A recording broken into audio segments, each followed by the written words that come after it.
Hello and welcome to the National Leadership Briefing. My name is Doug Sharp and I will be your host for today.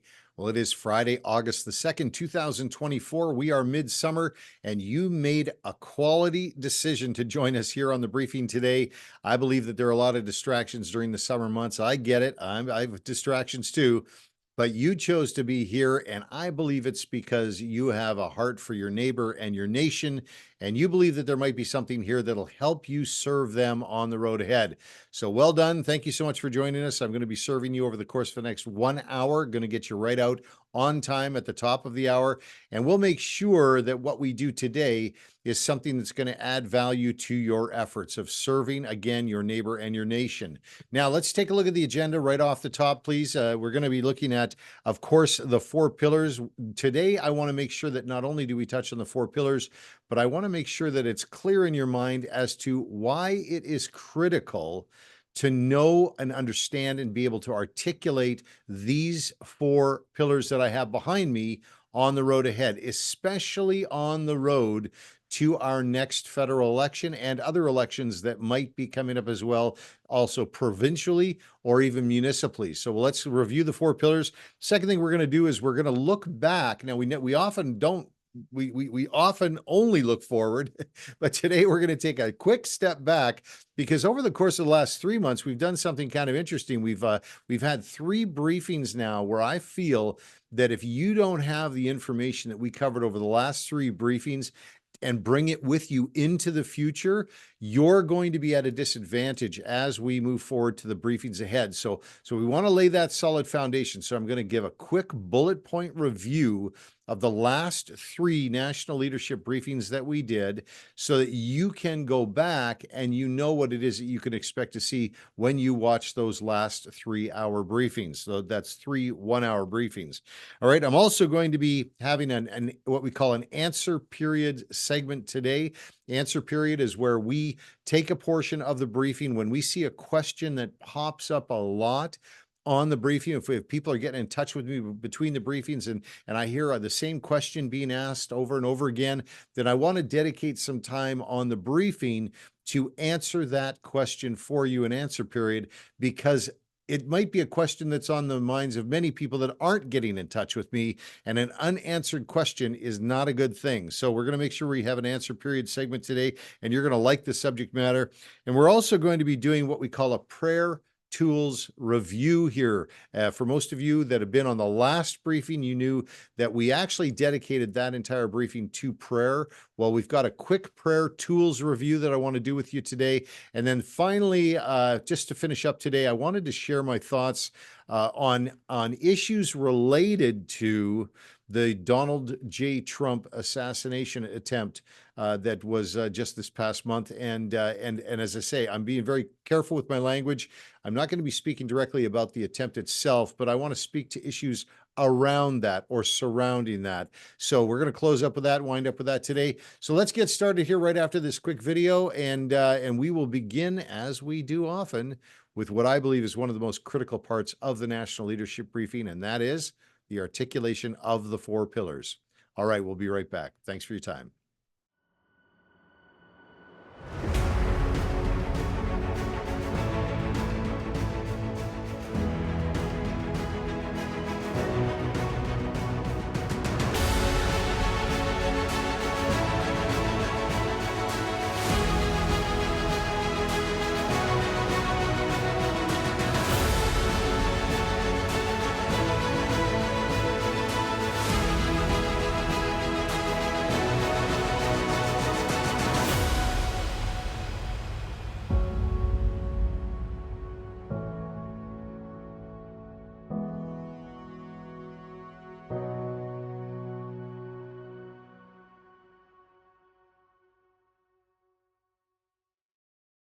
All right, then let's get started. Now, for those of you who've been on the briefing before, you sometimes may be tempted to tune out when I start talking about the four pillars because you say to yourself, you know what?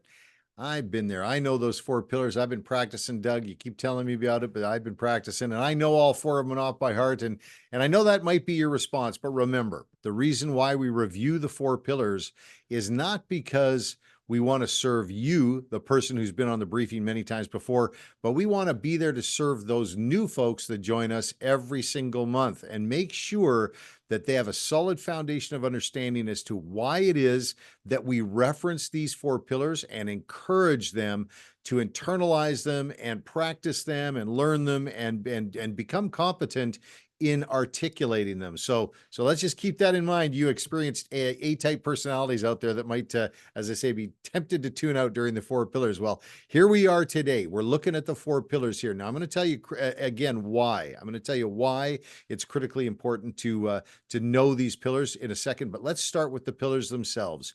First of all, let's remember where they came from. This was a process back in 2016 that our organization undertook where we did surveys of those people that we serve across the nation. We actually were a little bit frustrated about where the actual, what we were focusing on and how many people were picking up what we were laying down when we were encouraging people to take action. So we kind of stopped everything back in 2016 and said, let's survey the people and find out what's important to them, because if they don't want to pick up what we're laying down, let's find out what they're focused on. So we asked them, and what they came back to us with was exactly this. The very first thing that the vast majority of people wanted to see was they wanted to see the authority of parents protected and preserved to raise their children the way they want. They are feeling as though there's a tension between civil government and their authority as a parent as to who it is that has the actual ultimate authority to raise their children. And the government was often overstepping, they felt, into the lives of their family and telling them people how it was that they were to raise their children. So when you take a look at the first pillar here, it says parents have the right to raise their children the way they want. And we articulate it in that way because it is a fact from our perspective. This is not a state operation. This is not something that the state should have primary authority over your children. No, it is parents who have the right to raise their children the way they want. So what we do is we look out there on the horizon around us as individuals and families in our nation for other people that share that same view. So we are at the National Leadership Briefing flying a flag right now that says, if you are a parent and you believe that you as a parent should have the right to raise your children the way you want, you're in the right place. That's a confirmation point. The second thing that came out of those surveys when we asked people what was important to them was they felt like it was important that those they elected to serve them in civil government, that's everyone from your local member of parliament to your provincial representative, even your local municipal councilman or your school board trustees. They wanted all elected officials to, as it says here, that serve us in civil government. They must respect and defend our right of belief and freedom of religion. Now, this is important because we oftentimes had seen that there were attacks on our own personal rights of belief. The things that we believe were being brought into question by people, and the attacks were coming where people would attack our views and values and attempt to restrict the freedom that we have to walk out our faith. So that was something that was important to the people we served. They wanted respect for our right of belief and freedom of religion. Now, we also heard from them, of course, that second part where they wanted our elected officials to stand in defense of our right of belief. Too many times those attacks would come and we would see our parliamentarians and our representatives at the provincial government level stand quietly by while those attacks took place. So we are again looking at a pillar here that states that we believe that those that are elected to serve us in civil government must also defend our right of belief, stand up and take a position in defense of our right of belief and freedom of religion. So that's the second pillar. Now, the third pillar is that there was a priority expressed by the people we serve that where civil government laws and policies would provide for the safety and security of the citizen, especially the vulnerable that live among us in our communities. Now, at that time of our surveys, there was a lot of conversation going on about euthanasia law in Canada and how the government was about to provide for assisted death. So it was going to be something that was going to be coming. Now, of course, we know how dangerous it is for vulnerable people. And so it's proved out to be exactly that. But there was a real emphasis in the hearts of people that we served that the government leaders listened to vulnerable persons when they said they needed special protections from dangerous laws and policies. So that's what we have as the third pillar. And then finally, of course, the burden of debt that was being piled on our children by civil government debt, that burden of debt that would come back again in the future in the form of taxation on them, we wanted to see that burden of debt lifted. So those four pillars, you've got parental authority, right of belief, freedom of religion, protecting the vulnerable, and lifting the burden of debt from the backs of our children and future generations. Those four pillars were established back in 2016 as the priority in our minds. The National Leadership Briefing was established so that we would have an opportunity to come together once a month and rally around these four pillars. Now, I told you I was going to answer the question, why is it critical that you understand these things? Well, the reason why it's critical that you understand these things is because this is a team sport. We always want to increase our influence here on the National Leadership Briefing together. Not me. I'm not trying to increase my influence. Our collective influence in advancing the principles that undergird these four pillars is dependent upon you sharing these pillars with other people. So you can find the people who share your views and values in these areas. So you can build a coalition of support around these ideas. So when it comes time to speak to these issues, you have a group of people around you. And we do not want you to be just lone soldiers out there. We want you to have a platoon of people around you at the local level that you can call upon and say, hey, Mary, I know that you are totally on side with me about protecting and preserving our parental authority. So let's go to that school board trustee meeting and let's bring a couple more people that agree with the things we agree with. So you're bringing people together, rallying around the four pillars. That's what that phrase means, is we gather around these four pillars, rally to them, and then we actually speak with a unified voice when we have an opportunity to into either elections or conversations that take place with elected officials, or maybe it's just at our church. We want to do a biblical or scriptural review of what God has to say about these things. Whatever it is, these are the foundations that we look to. So I want to share that with you today, again, from that perspective, because we really want to encourage you that if you articulate these effectively, people will lift their ear to you and they will come and gather around you, because many people agree with these things. You'll find that anyway. All right, so let's move on here. We're going to take a quick break, watch this quick video, and then we'll come back, because I'm going to take a quick look back at the last three briefings so that you have a sense as to what it is I feel you really need to carry with you into the future. All right, we'll be back right after this.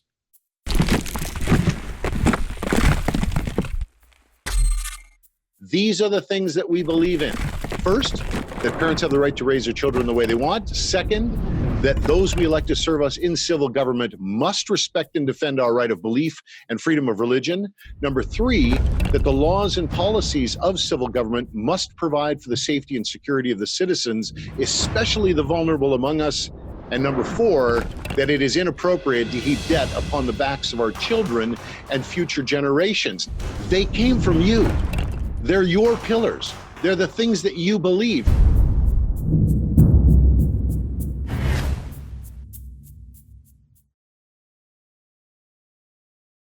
Okay, let's do a quick look back. Won't spend a lot of time there, but I do want to go over this quickly. All right, we had the May National Leadership Briefing. Again, May, 1 hour. We only spend 1 hour once a month. The May briefing was focused on what we call tools training.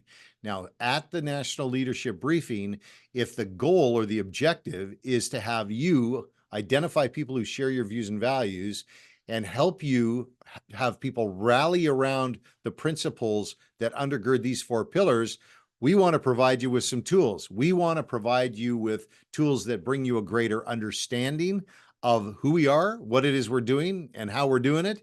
And so we have tools that are specifically designed for you to not only raise your own level of understanding and in turn your confidence in understanding and your competence increases as well. But we want to give you tools that you can share with other people to help you articulate to them what it is we're doing, right? So these tools under the tools training that we did in May, they're very good to have at your fingertips, because if you're walking around looking for the Marys and the Bills and the Bobs that share your views and values, you want to be able to reach in quickly and go, hey, here you go. Here's a quick video from this guy named Doug Sharp. He'll help you to understand what it is we're doing. And I think you'll find it very interesting. And perhaps you'd like to join us on the next briefing. So tools training was the May briefing. We're going to need tools on the road ahead. Now, the next briefing was something we called Horizon training, and that was the June briefing. And we spotlighted Horizon because one of the tools is that we train people to think about things off on the horizon rather than focusing on the things that are right at their feet. Oftentimes, especially in the political and governmental realm, there are a lot of opportunities for us to get distracted by what's happening right at our feet. But we know for us to be effective, it's to identify on the horizon what the opportunities are that we can greet and capitalize on, and what perhaps the threats might be that we need to prepare to defend against. So we actually think in terms of what's on the horizon and try not to be reactionary with what's right in front of us. So that tools training is the May briefing. The Horizon training is the next month. That's the June briefing. That is going to give you that horizon perspective. Now, during that, I'm just going to footnote this. During that, we specifically used the next federal election as what we call the Horizon event. So that example we walk through in that briefing. So if you want to know what's on our mind and what our general plan is and strategy for meeting the opportunity of having increased influence for the next federal election, that Horizon event, that Horizon training video, and that Horizon briefing that we did in June is going to be one you're going to want to watch. Okay. The next one was the July briefing. Now, this was a first for the National Leadership Briefing. And again, maybe this is why I want you to go back and I want you to make sure that you saw it, because the entire briefing was focused on prayer. I really felt like there was a need for us to bring this back up to the forefront. As Christians, as people of faith, it is an important part of what we do, but what we tend to do on the briefing is we tend to sometimes focus on the mechanics of what we need to do to move forward, and we leave some things behind. I think one of the things I just want to say that we needed to bring back was prayer. So not only am I going to later in the briefing today going to be talking about some prayer tools that we can give you, but I want you to go back and watch that briefing because there's some really good information in that last month's. That's the July National Leadership Briefing. Now, here we are in August. What are we doing today? Well, I told you one of the things we're going to be doing today is we're actually going to be reviewing a list of things that we can help you with here on the National Leadership Briefing. Because remember, you come on the briefing, you watch the National Leadership Briefing tools training videos, you spark on something that says, hey, I think I should be doing this or I can do that. And we want to be positioned here on the National Leadership Briefing. I, Doug Sharp, and the people that work with us, I want to be positioned to assist you in achieving the objectives that you have confirmed in you. I'm not trying to drag you out onto a different battlefield doing a different thing, although I may call on you from time to time to capitalize on an opportunity where we all get to speak with a unified voice during an election, or maybe there's a leadership review within a party or something like that. We'll all come together. But individually, I want to serve you where you're at. I want you to tell me what it is that you are supposed to be doing where you're called to be. And if we can assist in any way, we want to be there to help you. So I'm going to give you a list. We're going to go through a list right after this quick video. I'm going to give you a list of exactly there are things that we are doing. So some of it might spark with you and you might go, hey, I didn't know you even did that. So let's try that. Or maybe I'll get in touch with Doug and see if we can arrange that. Okay, so let's go through that list right after this quick video. And I know that if you find something you need in this list, I know I'm going to get excited because then I'm going to have an opportunity to serve you between briefings. But let's take a look at the list right after this. Be right back. The bear has been poked. It's time to wake up from our slumber. and stand together, united as one. One family, one body, one church. We will not walk past the vulnerable. Say nothing, do nothing, and turn a blind eye. We are citizens of a great nation. We are good Samaritans to our neighbors. You are not alone. We are the largest unified voice in Canada. So we stand united. This is our rally cry. We are Christ to our nation. This is our battle cry. He shall have dominion from sea to sea and from the river unto the ends of the earth. Righteousness will reign. Justice will prevail. We are united.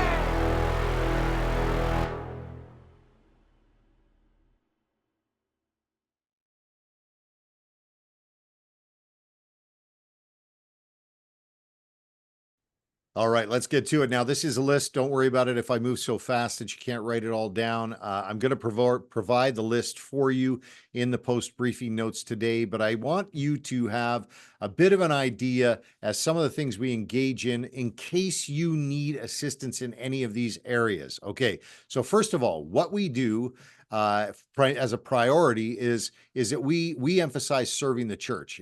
For those of you again that have been on the briefing, you know our service dashboard that we use is all about serving the church and the people in the church here in Canada.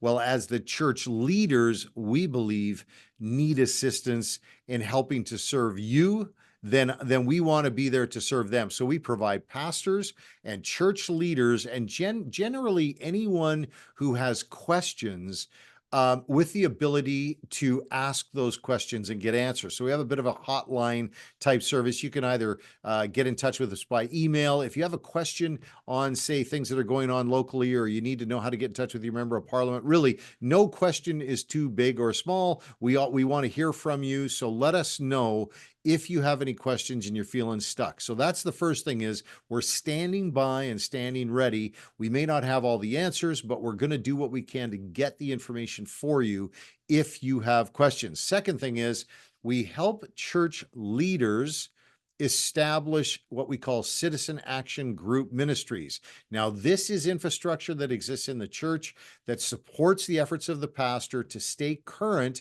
and stay in a place of understanding with what's happening in the realm of politics and government and how to build that infrastructure within the church. Now, I want to emphasize one thing. We oftentimes get contacted by people in the church, not the church leadership, just people that are in the church that say, hey, we want to start a citizen action group ministry. Well, the encouragement that I give is have your pastors and church leaders get in touch with me, because they're the first people. That's our first point of contact. So give them my email address, president@familyaction.ca. That's president@familyaction.ca, and I will make sure that your pastor gets contacted, and we'll start a dialogue, and I'll make sure they get the assistance they need to establish that citizen action group ministry. Now, they'll likely contact you as someone to help them put it together, but we really do need to start as the point of contact with church leadership. All right, another thing we do is we help establish parents advisory councils. Parental authority is under attack. The individual parent has a finite amount of authority. However, if you get parents together, if parents come together and organize themselves in the form of a PAC, a Parents Advisory Council, then they increase their authority because they have more people speaking with a unified voice to the things that they believe in. Again, rallying around the principles of the 4 pillars. Another thing we do is we perform candidate search and recruitment activities to identify potential candidates to run in school board trustee elections, in local municipal elections, in federal elections and provincial elections. Now, our answer period segment today, which is going to be immediately following this segment here, we're going to be talking specifically about candidate search, and if you yourself are interested in running. So just hold on to that one, because we're going to go into a little bit more detail about candidate search right after this. Another thing we do is we talk about political party policy development. And if you have a heart to craft or draft policy to amend a party policy book for a political party, we want to help you. We're standing by with experience. We've done it before. We teach it, we train it, and we'll help you develop yours into something that can be absorbed or become a part of a political party's policy book. So that's another thing we do. We also do delegate training. So if you'd like to attend a convention of a political party, if it's something that you want to do where you want to join a local electoral district association and get elected to go to convention and vote on policies, we will help you do that as well. Again, these are all things that we've done and continue to do, and we'll help you do it as well. Another thing we do is we offer crisis management assistance. Now, we do not claim to have all the answers. However, one of the things that we do know is that we've watched the media attacks, we've watched political attacks and political party attacks and government attacks, and we kind of can walk alongside churches and pastors and anybody who feels as though they're under attack and they've got a communications issue or something that they want to help work through. We're happy to walk that through with them. And again, we bring people in. If we arrive at the point in time where we can't help anymore, we know people that can help and move it to that next level. So happy to assist with those crisis management issues and communications challenges that churches might have in the future. We also provide another item that's on the list here is that you'll be getting is we also provide assistance to local churches if they want to host events that are related to political activities. There is a way for a church to engage with candidates and have political events and actually bring people in. And what churches can do is they can advance the things that they believe into the conversations that take place during elections very legally, completely legally. We know where all the pitfalls are. We're not going to ever get anybody in trouble with their charitable status. We have a way of training and teaching churches how to host these events. So we will provide what we call event assistance. We also curate an archive of what we call kingdom influence training and education materials. Now, again, we're not the source for all of the information out there, but we have vetted a large amount of information on various issues that you might find necessary to have in your hands. So if you want to get in touch with us and say, hey, Doug, I just was wondering, I can't seem to find any good information on this, or I don't know where the good information is, we might have that at our fingertips and we can direct you to that source. So that's another thing we do. We also maintain relationships with other organizations who do excellent work in curating their own archives. Let me give you a couple of examples. We have an organization that we know very well and we speak very highly of because they do excellent work, and that's ARPA Canada. ARPA Canada does some of the best briefing materials on individual issues I've ever seen. So if you contacted me and you said, Doug, I want to effectively articulate my concerns about euthanasia law in Canada to my member of parliament, I would quite likely direct you in part, as part of the way we serve you, to secure some of ARPA Canada's briefing materials on euthanasia law. We also know another organization called the Euthanasia Prevention Coalition here in Canada, and it is led by Alex Schadenberg, and he's an amazing resource for information if you have a specific desire to train yourself up on that issue of euthanasia law and euthanasia in Canada. So that's an example of our networking with other organizations. Well, if you're networked with me, you're networked with all of them because I'm here to help you. That's how it works. We also provide, as one of the other things we do for folks, and maybe this is you, maybe this is something you're interested in, is remember I mentioned about going to a political party convention and voting on policy. Well, you have to be an electoral district association member to do that. And we actually train up people to serve on these local boards of members of parliament. And so they go to regular meetings, they meet with the member of parliament regularly, and they help support the work of the local MP And that gives them the opportunity to then go to conventions. So we help train you up to get you on the board and then actually function as an effective board member while you're there. So that's another thing that we do. So if that's on your heart, let us know. We also offer communications advice to parents and groups and churches who collectively or as individuals want to communicate to their local elected representatives. We get lots of calls actually from people that call us up and just go, Doug, I got a meeting with my member of parliament on Thursday and I'm a little nervous and I kind of want to have a good meeting. What's the best way to have a good meeting? I mean, and you might think, well, I don't want to bother Doug with that. No, that's exactly what you want to bother me with. That's exactly the reasons that you want to bother me is when you're attempting to get out there and articulate the things that you believe in and share your views and values with elected officials, man, I'm all over that. I am on your six and I'm happy to help. Okay. We also provide campaign and campaign advice.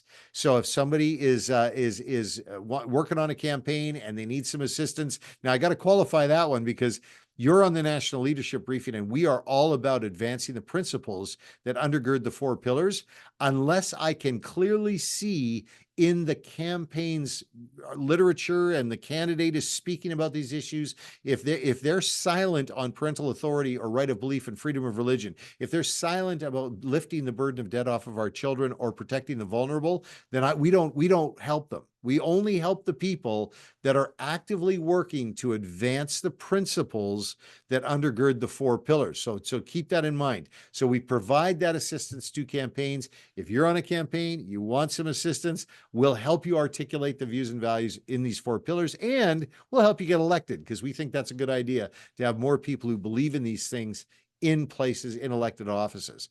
Okay, what else do we do? We provide prayer ministries with focus points for their prayer. So we are kind of looking on the horizon all the time. We can see things happening coming down the road at us. And if you're looking for things to pray for, then as an individual or an organization, we can help direct that prayer. So we're going to do a bit of that today with a prayer tools review that we're going to be doing, but you're going to see that, and I'm happy to serve in that area as well. We also help organizations and churches build coalitions. So, we're always talking about rallying around the four pillars. Well, in fact, the reason we're doing that is because we want to build a coalition of support.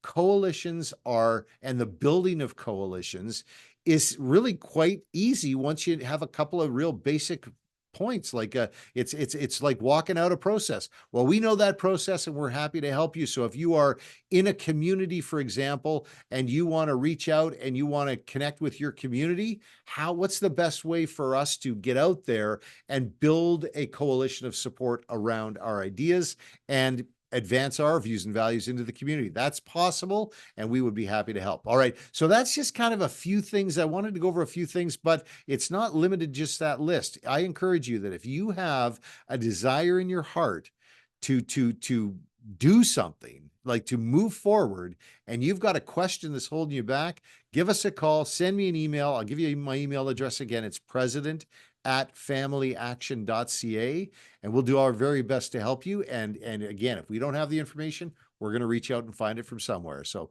all right, that's good for now. Let's leave the list there. And again, the door's open. Don't forget that. Get in touch with me. All right, let's go to the next segment here, because this answer period segment we're going to zero in on one of the things that we do. And that is this whole candidate piece. Like, if you in your heart want to become a candidate in any way, I got to show you a couple of quick things as to how we move people through that process so that it helps you understand better our process and how you can use it to your advantage. All right, so let's leave here. We're going to come right back after this video and get right into the candidate answer period segment. Bye for now.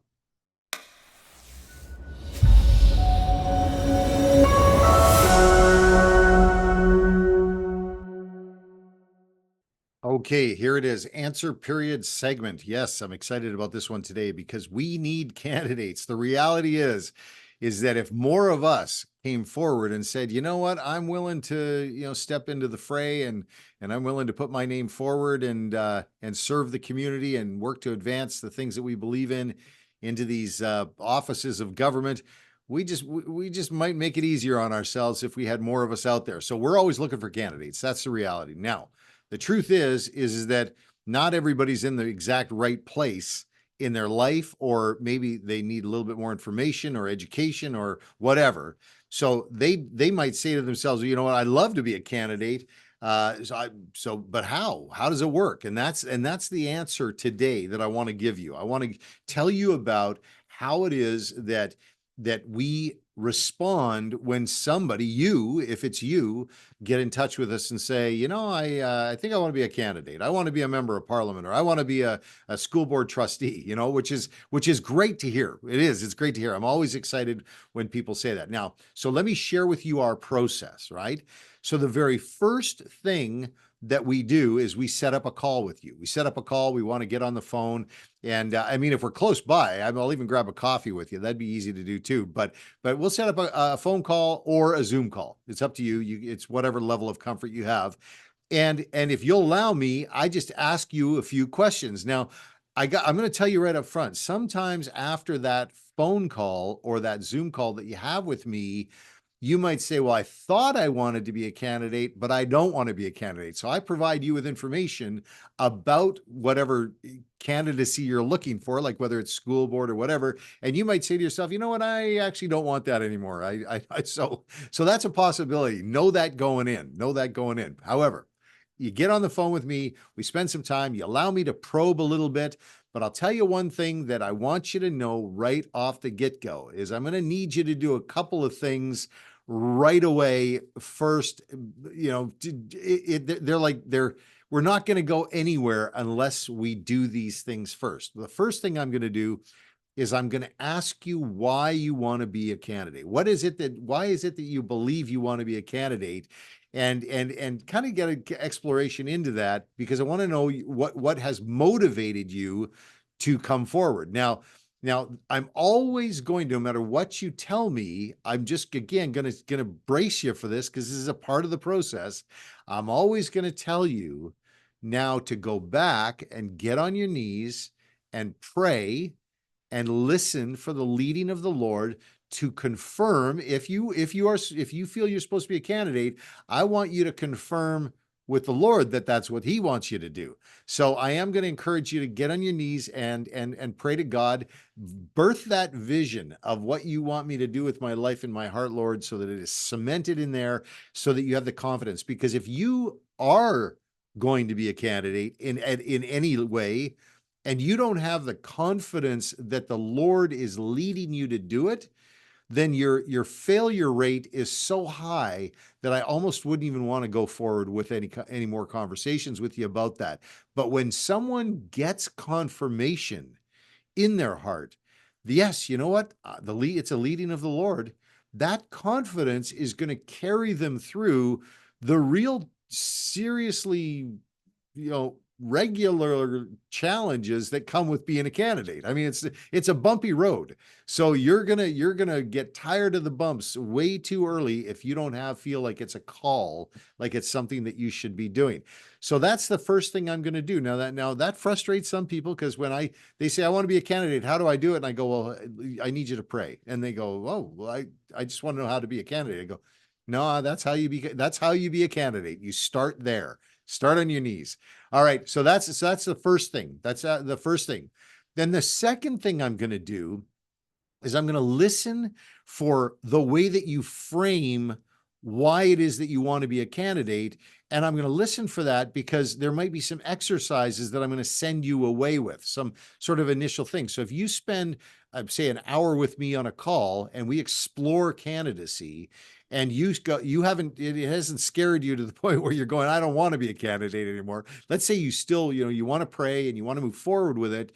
Then I'm going to go, I may give you the exercise of asking people around you what it is that they think is most important to them related to that level of government that you're going to be in. For example, if you want to become a school board trustee, then I may send you away to go talk to other parents and ask and do a bit of a survey with them, like be someone that begins to train themselves on how to listen to others and what it is their concerns are related to the education system or parental authority under attack or whatever it is. But listen to them and let them tell you what's important to them, and then we'll get back again together. So that might be one of the first things we do is that exercise. And I'm going to tell you why we do that, because sometimes people get motivated to become a candidate because they're individually concerned about something, so they want to make a difference. But you're just going in as an individual concerned, but we live in a world of representative government, and we want to know if anybody else is concerned about that thing that you're concerned about, so you can go talk to people and find out, because then you offer to put your name forward to serve them by becoming their representative in government. We're not taking our own agendas necessarily into candidacy with us. Believe me, that's the quick way to have a failed election campaign as a candidate, is if you're in there going, I. No, you want to be going in going, the people in my community are very concerned about this issue, and I feel as though I'd like to represent their views to government, so they're going to elect me to go there. You see the difference, right? So that's I just wanted to give you a bit of an exploration of that. Is you get on your knees. As a matter of fact, with everything that we just went over on that list previous, if anything that you feel that the Lord is leading you to do, if you want to start a citizen action group ministry in your church, I would hope that you'd start with prayer about that, about should I do it? And should I talk to Doug? And should I, or a parents advisory council, like start on your knees and then call, get in touch with me, and let's start the process. But do some homework yourself first to kind of gather some information, because our first meeting can be super productive if you've kind of prepared yourself, like do a little research. I want to be a candidate. What does that mean? What is it? Like, do some Google searches of who's the candidate now. I mean, is there somebody in that job, or how have they, what riding do I live in? Who's my member of parliament? Whatever it is, do a little bit of work, get on your knees, pray, spend some time with me, and we move forward in the conversation of being a candidate. But remember what I said when I first started this segment, the answer period segment started out with today, we like candidates. We really like candidates. So if you have it on your heart and it's confirmed by the Lord that you should be a candidate, we want to hear from you, and we want to begin the process of exploring that with you. May not turn out the way you want to, but we want to explore it with you. So get in touch, president@familyaction.ca. I'll put it in the post-briefing notes again, but we want you to get in touch with us most definitely, and we'll explore that road together. All right, let's keep moving on. We got two quick things before we finish up here today, and I'm going to be zipping through it. So we are on the home stretch. Thanks for your attention so far. We'll be right back after this.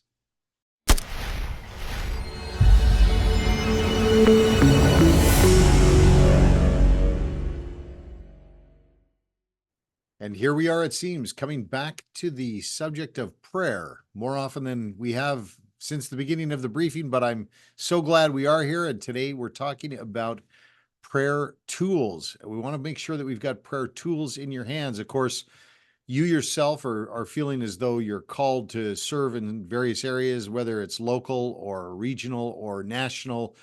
So your tool has to fit the job that you have before you to do. So we recognize that, but we are a national broadcast, so I'm going to use some examples here today and encourage you to take a look at these as sources. First of all, we are very fortunate here in our nation, and it's to have someone who I introduced to you during last month's briefing, Mr. Rob Parker, who started something called the National House of Prayer. Well, the National House of Prayer has prayer points that go out to the nation, and so they speak to the nation. And so if you'd like to add your voice to theirs and ours, we pray regularly the prayer points from the National House of Prayer. So I'm going to include in the post briefing notes a link where you can secure prayer points on a regular basis from the National House of Prayer. It's nhop.ca. If you want to jump ahead, just go straight to the web house. It's nhop.ca, and you can see a place there where you can sign up. But I will give you the link in the post briefing notes. The second thing I wanted to do was I wanted you to invite me, oftentimes, probably most Wednesday mornings at 7 a.m. Pacific, 10 a.m. Eastern time. I join an online community called the Canadian Firewall. And the Canadian Firewall is the most fascinating group of people, wonderful people. They have been engaged for the last 4 years, going into their 5th year. They've been engaged in a continuous prayer call that has taken place on Zoom, and they pray for the nation of Canada as well. But they also pray for other things, for regional elected officials, and you'll see on their website. I'm going to give you those details as well. But it's a continuous prayer call. Well, what I'm suggesting you can do is if you had a heart to keep in touch with me and other people who have a heart for our nation, we attend a meeting that is online every Wednesday morning, as I say. That's called the Reset. And we, under the leadership of Art Lucier and Bill Olson, the national director of the Canadian Firewall, we have a conversation about what is immediately before us, and we kind of take a look at which adjustments should be made to our prayer for that week, for our nation and our neighbors. So that is a link I'm going to be putting in the post briefing notes as well. So you've got the National House of Prayer, which sends out prayer points. We have an online community where you can join in and participate in a prayer call and talk about sort of the adjustments as they need to be made weekly. That's Wednesday mornings with the Canadian Firewall and that program that I'm talking about, the Reset, the weekly Reset. But I also want to put in your hands today a special tool that I've just had gifted to me from a friend of mine, Pastor Ann Baroker of Victory Church in Calgary, had come up to me and actually presented me with a gift, which is a prayer book, and they are specifically prayers for Canada. And what I love about this booklet, not only does it fit nicely in my Bible so I can carry it with me, but it starts out with prayers and decrees for Canada. So it's a very simple booklet, but it starts out with prayers and decrees for Canada related to Canada Day, and it's broken into categories. So if you want to pray for those in authority, if you want to pray for safety and protection, for the destiny of our nation, it's all got headers and lined out here so that you can pray in those categories. But then there's a section that gets into scriptures for the nation, and the scriptures start with the first 50 Psalms. So there's a psalm and then a prayer that you can read and go through right below it. So it's a fantastic, it's funny. The best things sometimes come in the smallest packages, but this resource, I've asked Ann if I can share it with you. So there's going to be a link in the post briefing notes today so that you can download your own prayers for Canada, and you can have that to pray along with us. See, it's important that, like I say, when we talk about rallying around the things that we believe in together, we're acting corporately. We're bringing ourselves together to combine our voices, to speak to things in a magnified way. Well, in the spirit realm, when we pray together as a nation, we have benefits that come from that as well. So if all of you downloaded this and we all of a sudden started praying and decreeing the book of Psalms over our nation, for example, I believe that there are benefits far beyond anything that we can imagine or do with our own physical hands here on earth. So that is my encouragement today, is to look at these prayer tools, pick up these prayer tools, start using these prayer tools, and marvel at what happens, because I believe that transformation will come. Now, on that note, I'm going to shift gears, and I want to tell you about a Transformer Zoom call that's coming up. Again, for those of you who are on the briefing, you know that for those of you that have a heart for your community, we work, Doug Sharp and the National Leadership Briefing and Canada Family Action, we work with other organizations and individuals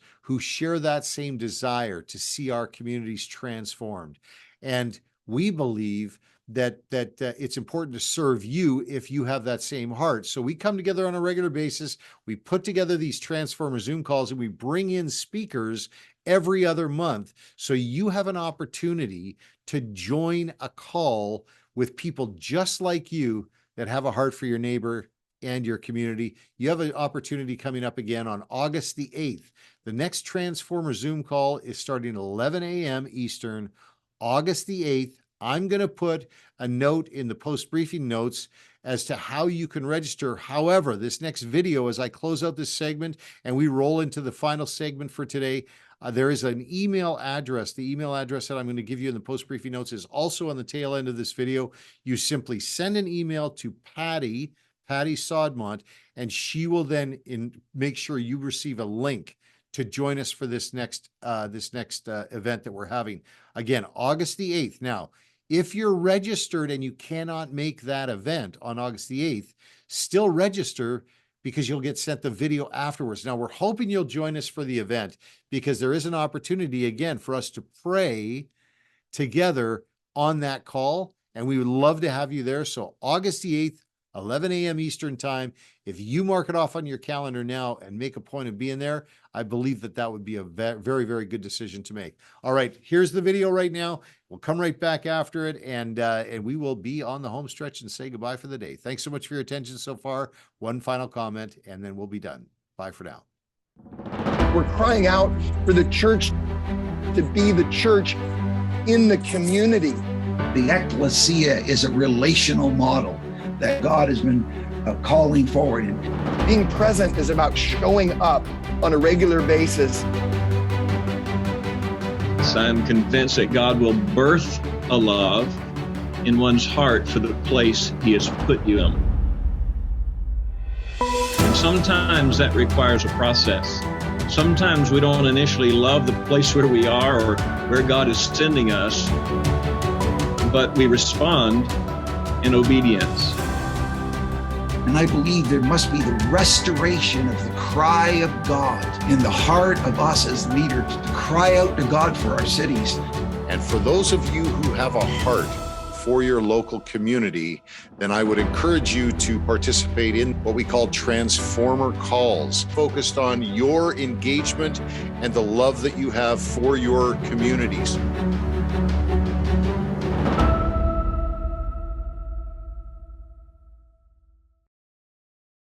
So I hope you took notice of the email address at the end of that video. Again, would love to have you there.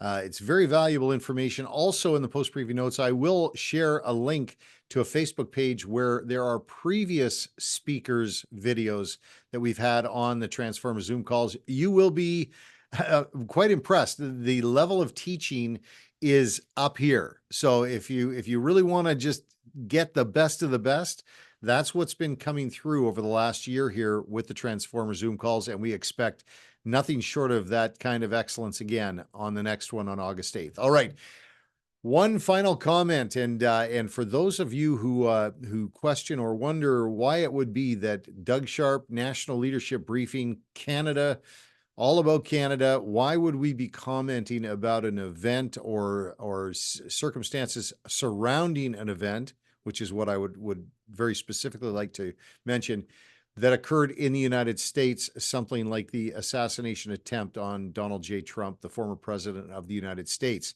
Well, first of all, that kind of an event can have an impact on people all over the world. I mean, I'm just witnessing it. I believe I'm changed in some way. It was shocking, and it was very difficult to see. It was heartbreaking in so many ways that something like that would happen. The loss of life, the innocent people that were killed and wounded. Pardon me. It was just a real tragedy all around. So it's definitely hard to not be impacted just because you're on the other side of an international border. But the reason why I bring it up today is all of the details, I'm sure, will be discussed over and over again over the days, weeks, and months ahead. But specifically, I wanted to speak to the kind of conversations that took place in the media and in the political realm prior to that event taking place. I believe that one thing we cannot ignore is that there was a very high level of vitriol and rhetoric being thrown around and tossed about in the United States, and the vilification and demonization of Donald Trump himself, I believe, contributed to the event. Of course, the shooter is entirely responsible for his actions on that day.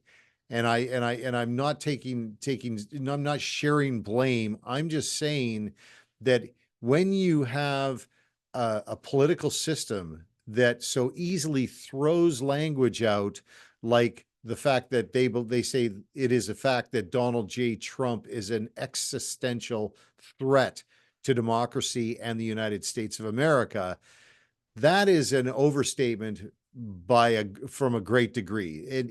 This is not a political opinion. I'm just stating a fact.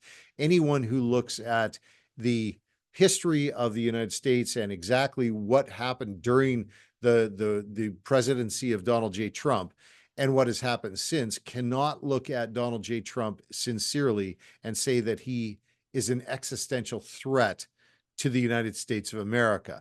So you could discuss all kinds of policy differences, but that one statement alone sort of proves up what I'm saying is that you're just winding things up and releasing in the spirit realm, I might add, all kinds of things you do not want released into your political dialogue.